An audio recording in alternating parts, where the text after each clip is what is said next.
दोस्तों 34 साल के अतुल सुभाष के केस ने आज देश को हिलाकर रख दिया है। ऐसा कब तक, ये सवाल है और काश बनकर रह गया है।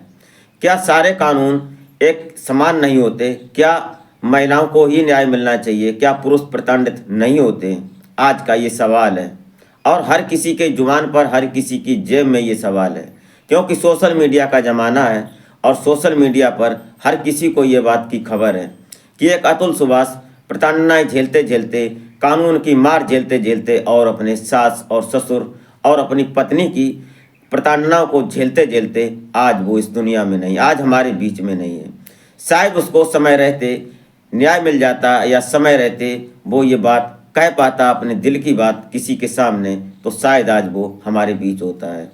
आज का सवाल यही है कि कब तक, ये कब तक काश बनकर रह गया एक सवाल, जो कि 34 साल का एक नवयुवा पढ़ा लिखा और वेल एजुकेटेड व्यक्ति आज इस प्रताड़ना को झेलते झेलते हमारे बीच नहीं रहा। वो तारीख 8 और 9 उसकी अंतिम रात होती है। दोस्तों, इस घटना को जानते हैं क्या हुआ इस केस में बारी बारी, तो आप इस घटना में बराबर बने रहिएगा और आशा करते हैं कि आप अपने परिवार, अपने परिजनों के साथ बेहद खुश, मस्त और खुशहाल लाइफ एंजॉय कर रहे होंगे। तो वीडियो में आगे बढ़ने से पहले आपसे बस वो एक छोटी सी रिक्वेस्ट कि अभी तक अगर आपने हमारे चैनल को सब्सक्राइब नहीं किया है तो सब्सक्राइब कर लें और एक लाइक करके एक छोटा सा कमेंट अवश्य कर दिया करें, जो कि हम आपको ताज़ा तरीन खबरें देते रहें और नई कहानियाँ सुनाते रहें। तो नमस्कार, आदाब, सत श्री अकाल। मैं अजय कोहली। आज की जो सच्ची घटना मैं आपको सुनाने जा रहा हूँ, घटना एक कहानी, एक घटना बनकर ही रह गई।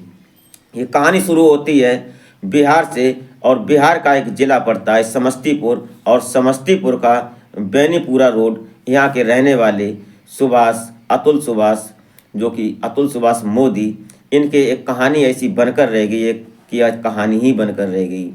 दरअसल ये कहानी शुरू होती है 2019 में एक मैट्री मेमोरियल साइट से, जो कि एक शादी.com होता है, उससे शुरू होती है। और उससे एक लड़की मिलती है इनको, जो कि उत्तर प्रदेश का ज़िला पड़ता है जौनपुर, और जौनपुर का रोहटा रोड जो निकिता सिंघानिया होती हैं यहाँ की, और इनकी एक खोआ मंडी इनके पिताजी होते हैं, जो कि मनोज कुमार सिंघानिया। ये अक्सर बीमार रहा करते थे और खोआ मंडी में इनका मकान होता है। अच्छा खासा परिवार था, संपन्न परिवार था। और ये जो लड़की होती है निकिता सिंघानिया, इनकी जब शादी.com से इनका संपर्क होता है तो पता चलता है इन अतुल को कि लड़की पढ़ी लिखी है और कम बात करने वाली, और एक सच्ची और अच्छी और एक सुंदर ब्यूटीफुल लड़की थी। दोनों की जब बात होती थी वीडियो कॉल से और कॉल से, तो इनको अच्छा लगा और अच्छा लगने के बाद इनकी शादी की बात तय हो जाती है। अब ये शादी 26 अप्रैल 2019 को बनारस में एक हिंदुस्तान एक होटल होता है, वहाँ पर इनकी शादी हो जाती है। और शादी होने के बाद ये 2 दिन अपने बिहार रहते हैं समस्तीपुर, और उसके बाद ये चले जाते हैं बेंगलुरु। और बेंगलुरु में जाने के बाद ये कुछ टूर पे जाते हैं मॉरिशस, और वहाँ जब जाते हैं तो पता चलता है कि वो लड़की अक्सर कर छोटी छोटी गलतियाँ कर रही थी। कभी किसी चीज़ को भूल जाती है, कभी किसी चीज़ को भूल जाती है, लेकिन वो इस बात को नोट तो कर रहे थे अतुल सुभाष, लेकिन कह नहीं पा रहे थे, क्योंकि वो उसको प्यार करते थे, हद से ज़्यादा प्यार करने लगे थे। क्योंकि उसकी सुंदरता को देखकर, उसकी बातचीत को देखकर वो समझने लगे थे कि ये हमारी पत्नी है और एक पति पत्नी का रूप है, और वो उसको इमेजिंग दे रहे थे कहीं ना कहीं। इसलिए वो हर बात को दरकिनार कर देते थे और बस छोड़ देते थे। लेकिन वही बात धीरे धीरे चलती रही, और धीरे धीरे जब उस लड़की की पढ़ाई, वो भी अच्छी पढ़ी लिखी थी, इसलिए उसको उन्होंने सोचा कि इसको कहीं जॉब मिल जाए, तो जॉब की तलाश की तो उसको जॉब भी मिल जाती है। उसी बीच धीरे धीरे समय चलता रहा आगे, और उनकी एक प्रेग्नेंट हो जाती हैं। और फिर 2019 में ही अगस्त में 17 अगस्त को उनके ससुर जो होते हैं, इनके अतुल के ससुर, जो कि मनोज कुमार, इनकी मौत हो जाती है। अब ये मनोज कुमार की मौत के बाद परिवार सदमे में हो जाता है।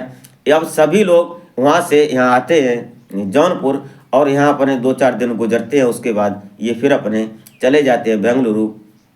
धीरे धीरे ये कहानी चल रही थी। उसी दौरान थोड़े आगे चलने के बाद उनको एक बेटा हो जाता है और बेटा होने के बाद फिर वो धीरे धीरे जब बेटा जो निकिता प्रेग्नेंट थी उस दौरान इसकी जॉब छूट जाती है।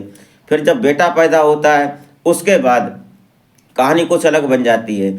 जब इधर से जौनपुर से इनके परिवार वाले, निकिता के परिवार वाले वहाँ जब पहुँचते हैं तो वहाँ पर एक कमरा था जो इन्होंने ले रखा था, मकान, जो कि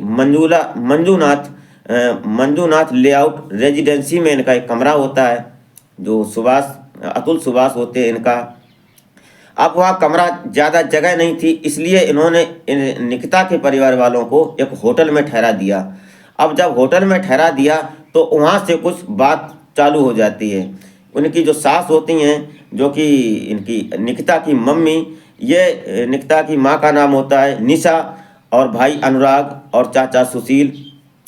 चाचा अभी फ़िलहाल नहीं थे इस समय, लेकिन जो निशा माँ होती है इनकी, ये कुछ बातें ऐसी करने लगती हैं जो कि घर में, परिवार में टेंशनबाजी शुरू हो जाती है। कहानी आगे बढ़ती रहती है। उसी ये 19 से और 21 तक इन्होंने लगभग 20 लाख रुपए अपनी ससुराल वालों को दे दिए थे अतुल सुभाष ने, और इसलिए दिए थे कि जो इनका साला होता है उस साले को कुछ काम करना था, अनुराग को कुछ बिजनेस करना था। इसलिए अब जब वो पैसा मांगता तो कहीं ना कहीं विरोध होता। फिर धीरे धीरे 1 लाख, 2 लाख, 4 लाख रुपए ऐसे वो देते रहे, क्योंकि वो AI इंजीनियर थे, पैसा अच्छा कमाते थे, और ये भी जो निकिता होती है ये भी जॉब करती थी, इसलिए पैसे की कोई दिक्कत नहीं थी, पैसा देते रहे। फिर जाकर पता चलता है कि इन्होंने एक मुकदमा दर्ज करा दिया। जब ये निकिता अपने घर आ जाती है 21 में, फिर इन्होंने एक मुकदमा दर्ज कराती है 24 अप्रैल 2022 को जौनपुर के सदर कोतवाली में। वहाँ पर इन्होंने एक मुकदमा दर्ज कराया और अपराध संख्या 115/2022 और 498(1)323 504 506 और दहेज की जो प्रताड़नाएँ होती हैं, दहेज धारा 3 और 4 के तहत 9 मुकदमा इन्होंने दर्ज करवा देती हैं। उसमें घरेलू हिंसा और अप्राकृतिक तरीके से संबंध बनाना, ऐसे मिलाकर 9 मुकदमा दर्ज हो जाते हैं। उनमें से एक मुकदमा इन निकिता के परिवार वालों ने अतुल सुभाष पर यह भी लगाया कि जब उनके पिता खत्म हुए थे तो उनको इनकी अतुल की प्रताड़नाओं को लेकर इन्होंने एक ये केस भी लगा दिया था कि हमारे पिताजी इसलिए मरे हैं। ये सब बातें थीं। अब इसकी जो अंदर इनके अतुल के जो दर्द था वो कह नहीं पा रहे थे, और दिन पर दिन ये जो निकिता होती है इसकी डिमांड बढ़ती जाती है। कहीं शादी में जाती है तो उसको 6 साड़ियाँ चाहिए होती हैं और कई 1 लाख रुपए की ज्वेलरी चाहिए होती है। हर शादी में उसको अलग एक लुक देना होता है, इसलिए पैसा खर्च होता था। दूसरी बात, जब इनका तलाक और जब ये मुकदमा चालू हो जाता है तो 1 करोड़ रुपए से शुरू होता है और 3 करोड़ तक रुपए की इसकी डिमांड बढ़ जाती है। जब उसका बेटा जो होता है, जो कि अभी 1-1.5 साल का ही था, 3 साल का था, और 1.5 साल तक उसको अलग रखा अपने पिता से, अतुल सुभाष मोदी से। उस बेटे के हर जाने के लिए उसकी परवरिश के लिए 40,000 रुपये देना होता था अतुल को, जो कि डिमांड थी उसकी 1 लाख रुपये, लेकिन कोर्ट ने उसको 40,000 रुपये मान्य किया था। अब 40,000 रुपये उसको प्रतिमाह देना ही होता था, कुछ भी करे। ये सब झेलते झेलते, और उसके बाद जो 40,000 रुपये जाते थे एक बच्चे के लिए, उसकी परवरिश के लिए, उसी पैसे से वो इसके ऊपर केस करते थे। लगभग 1850 किलोमीटर बेंगलुरु से और जौनपुर तक आना और कई 1 बार आना, ये सब उसके लिए बहुत एक दुखद था, बहुत एक कष्टदायी था। उसके कहीं ना कहीं वो मेंटली डिस्टर्ब हो चुका था अतुल सुभाष मोदी, जो कि एक AI इंजीनियर होता है। दोस्तों, इस घटना में इतना दर्द है कि आज हर किसी की जुबान पर, हर एक प्लेटफॉर्म पर, सोशल मीडिया के, चाहे वो यूट्यूब हो, चाहे X हो, चाहे इंस्टाग्राम हो, चाहे फेसबुक हो, अन्य किसी भी इस छोटे से छोटा चैनल, बड़े से बड़ा चैनल इस बात की चर्चा कर रहा है और एक हैशटैग लगा रहा है जस्टिस फॉर अतुल सुभाष। क्यों कि जस्टिस मिलना चाहिए, इसको न्याय मिलना चाहिए। ऐसा कब तक? क्या कानून महिलाओं के लिए ही बना है? माना कि मैं इस बात को नहीं कह रहा हूँ, हम अपने चैनल के माध्यम से ये बात नहीं कह रहे हैं कि महिलाओं को जस्टिस मिलना चाहिए, लेकिन कहीं ना कहीं पुरुषों को भी तो जस्टिस मिलना चाहिए। कोई ऐसा कानून बनना चाहिए जो कि महिलाएं अक्सर इस बात का फ़ायदा उठाती हैं कि एक सीधे साधे पुरुष को फंसाकर शादी होने के बाद अगर उसका कहीं एक्स्ट्रा मैरिटल अफेयर है, उसमें अगर उस पति ने अगर कोई बात बोल दी तो उसको धमकाया जाता है, उसको बोला जाता है कि अगर तुमने कोई बात की, अगर कोई कहीं कहा तो मैं तुम्हारे ऊपर ये करूँगी वो करूँगी।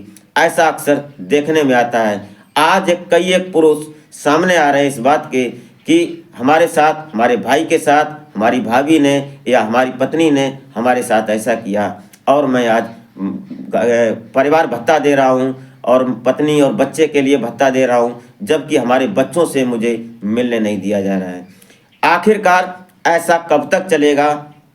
उसके बाद जब अतुल सुभाष मोदी जो होते हैं, इन्होंने 8 दिसंबर 2024 को एक नोट लिखा और 24 पन्नों का नोट होता है और 84 मिनट की एक वीडियो बनाते हैं वो, और उसको जब सोशल मीडिया पर छोड़ देते हैं उसके बाद पता चलता है, वहाँ पे शुरू होती है कहानी 9 तारीख में कि जो ये मंजूनाथ लेआउट में एक इंजीनियर की डेथ हो जाती है।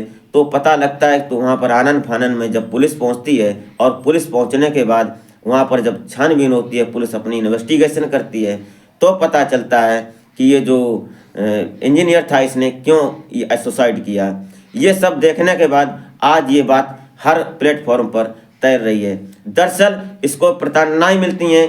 इसकी सास जो होती है, सास बोलती है, सास बाद में बोलती है जब कोर्ट में, एक कोर्ट जो जौनपुर कोर्ट होता है, उस कोर्ट में जो जज महिला होती हैं वो ऐसी बात बोल देती हैं कि जब ये पत्नी इसकी जो निकिता होती है वो बोलती है कि जब इसके पति ने, अतुल सुभाष ने बोला कि ऐसे केस अगर पुरुषों के ऊपर लगाए जाते हैं तो अक्सर कर पुरुष आत्महत्या कर लेते हैं। ये बात कहीं ना कहीं सुनकर उसकी पत्नी निकिता हंसती और बोलती है कि तुम क्यों नहीं कर लेते हो। ये बात सुनकर जो सामने जज बैठी थी वो भी हंसने लगती हैं और हंसने के बाद उन्होंने ऐसा नहीं वहाँ पर रोका उस निकिता को कि तुम ऐसा क्यों बोल रही हो। कुल मिलाकर निकिता को बढ़ावा दिया गया।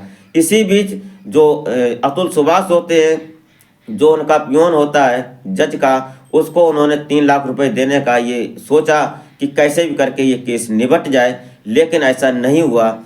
अतुल सुभाष ने जब सामने से जज से बात की तो पता चलता है उन्होंने 5 लाख रुपए की डिमांड की। कुल मिलाकर कहीं ना कहीं पैसों की बात थी। अब 1 लाख रुपए से वो 1 करोड़ रुपए से शुरू हुई और 3 करोड़ तक उसका तलाक पहुंच जाता है। वो कितना कमाता था और वो कितना दे, इसलिए उसने सोचा कि हमारे पैसे से ही मुझे बर्बाद किया जा रहा है और हमारे पैसे से ही हमारे अपनों को, हमारे माता पिता जिस उम्र में हम उनका सहारा बनेंगे उस उम्र में हमें दुख मिल रहा है और हमारे पैसे से ही मेरे माता पिता को कष्ट दिया जा रहा है।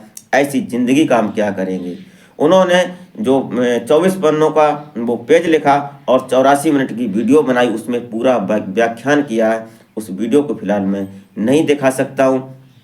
पूरा व्याख्यान करने के बाद उन्होंने एक बारीकी से बारीकी और छोटी से बड़ी बात, हर बात अपने दिल की कही है और कहते हैं कि खाते वक्त और मरते वक्त कोई इंसान झूठ नहीं बोलता है। उसकी अंतिम बात थी और अंतिम रात थी, उसने अपने दिल की बात पूरी कही थी और उसके अंदर जो दर्द था उस दर्द को उसने वीडियो में और उन 24 पन्नों की चिट्ठी में व्याख्यान किया और लिखा है और बोला है। उसके बाद जब वो डेथ हो जाती है, पुलिस इन्वेस्टिगेशन करती है, तो यहाँ से इनके भाई जाते हैं, अतुल के भाई विकास मोदी, ये जाकर वहाँ बेंगलुरु में एक FIR दर्ज करवाते हैं और उसमें नाम देते हैं निकिता सिंघानिया, माँ निशा सिंघानिया, भाई अनुराग सिंघानिया और चाचा सुशील सिंघानिया। इनको नाम जब वहाँ पर दिया जाता है तब जाकर ये बात कहीं ना कहीं बड़ी कड़वी लगती है और इस निकिता के परिवार वालों को बड़ी कड़वी लगती है। आज निकिता के चाचा सुशील सिंघानिया ये बात कह रहे हैं कि मैं इनके परिवार से अलग था, मेरा इनके परिवार से कोई लेना देना नहीं। लेकिन कहीं ना कहीं ये जो सुशील सिंघानिया ये बात कह रहे हैं कि वो हम उनके गार्जियंस हैं, हम उनसे बड़े हैं। अब बात ये भी कह रहे हैं कि निकिता अभी बाहर है, जब आएगी तो सारा मैटर साफ हो जाएगा, वो अपने आप बताएगी। लेकिन कहीं ना कहीं पक्ष भी ले रहे हैं अपनी भतीजी का और फिर कहीं ना कहीं ये भी कह रहे हैं कि मेरा इनके परिवार से कोई लेना देना नहीं है। इन धाराओं को लेकर और ये सब अभी तो भविष्य के गर्भ में ये छुपा है कि ये केस क्या करेगा और क्या होगा, ये खबर आगे होगी। दोस्तों, इस घटनाक्रम को सुनाने का उद्देश्य आपको हैरान या परेशान करना नहीं होता है, नहीं किसी कानून, नहीं किसी स्त्री पुरुष, नहीं किसी धर्म समाज पर कोई सवालिया निशान लगाना होता है। सिर्फ और सिर्फ एक सामाजिक संदेश होता है जो सोशल मीडिया पर इस समय ट्रेंड में है, वही हमने आपको दर्शाया। इसमें मैं या मेरा चैनल कोई जिम्मेदारी नहीं लेता है। दोस्तों, इस कहानी में जो सुनाया, जो बताया, वो सिर्फ और एक क्या बनकर रह गया है, और एक ऐसा सवाल बनकर रह गया है जो कि आज एक होनहार, एक वेल एजुकेटेड व्यक्ति हमारे बीच नहीं रहा। दोस्तों, हम और अपने चैनल के माध्यम से चाहेंगे और गुजारिश करेंगे, कानून से गुजारिश करेंगे उस सभा से, जो कि उस समाज से, कि न्याय मिलना चाहिए, न्याय होना चाहिए, खासकर महिलाओं को भी और खासकर पुरुषों को भी। कानून सबके लिए बनना चाहिए। इसी के साथ हमसे अगर कोई गलती हुई हो हमारे बोलने में या हमारे बताने में, हम माफ़ी चाहते हैं। तो मिलते हैं फिर नेक्स्ट वीडियो में, तब तक के लिए जय हिंद।